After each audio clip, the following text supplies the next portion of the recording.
శబ్దాలు ఆవిర్భవించడం జరిగింది. అదేమిటంటే ఒకటి ఓంకారము, రెండవది అథ అనేటటువంటి శబ్దం. ఈ రెండు శబ్దాలు కూడా బ్రహ్మదేవుని యొక్క కంఠం నుంచి ఆరంభంలో ఉద్భవించిన ఆయన శాస్త్రాలు కూడా చెప్తున్నాయి.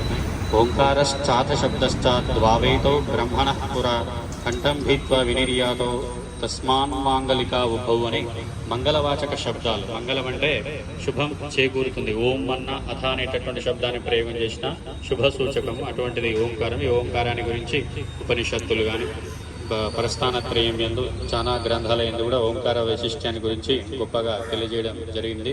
మరి భగవంతునికి పేరు ఏం పేరు అంటే పతంజలి యోగ సూత్రాల్లో పతంజలి మహర్షి గారు ఏం చెప్పారంటే తస్య వాచక ప్రణవ అని చెప్పారు. తస్య అంటే ఆ భగవంతుని యొక్క వాచక అంటే పేరు ఏం పేరు అంటే ప్రణవమే వారి యొక్క పేరు అని చెప్పారు. ఓంకారాన్ని గురించి మాండుక్యోపనిషత్తులో 12 మంత్రాల ద్వారా ఓంకార వైశిష్ట్యాన్ని విశేషంగా తెలియజేయడం కూడా జరిగింది.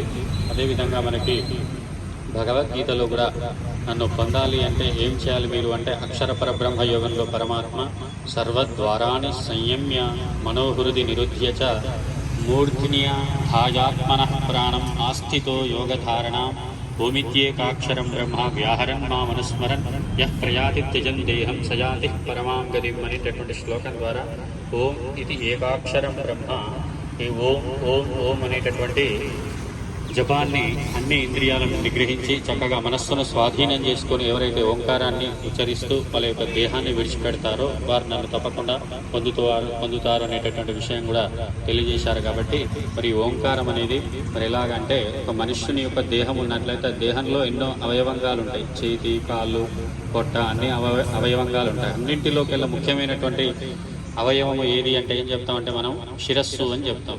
శిరస్సే ముఖ్యం, మిగతావన్నీ కూడా శిరస్సు అంత ముఖ్యం కాదు అన్నట్టు. సర్వస్య గాత్రస్య శిరః ప్రధానం అని శాస్త్రం చెప్తుంది. అట్లాగా మరి ఓంకారం అనేది ఓంకార సహితంగా మనం జపం కానీ ఇది ఏది చేసినా కూడా ఓంకారంతో కూడుకొని చేసినప్పుడే దానికి అధిక ఫలవంతము పరిపూర్ణత అనేది వస్తుంది. ఓంకారం లేకుండా చేసినట్లయితే అది ఫలించదని శాస్త్రాలు చెప్పినట్టు ఓంకార పూజ చేసుకున్నాం. కాబట్టి అందరం కూడా ఒకసారి చెప్పండి. మూల ఓంకార రూప భగవానికి ఓం సహనా భవతు సహనౌ భునక్తు.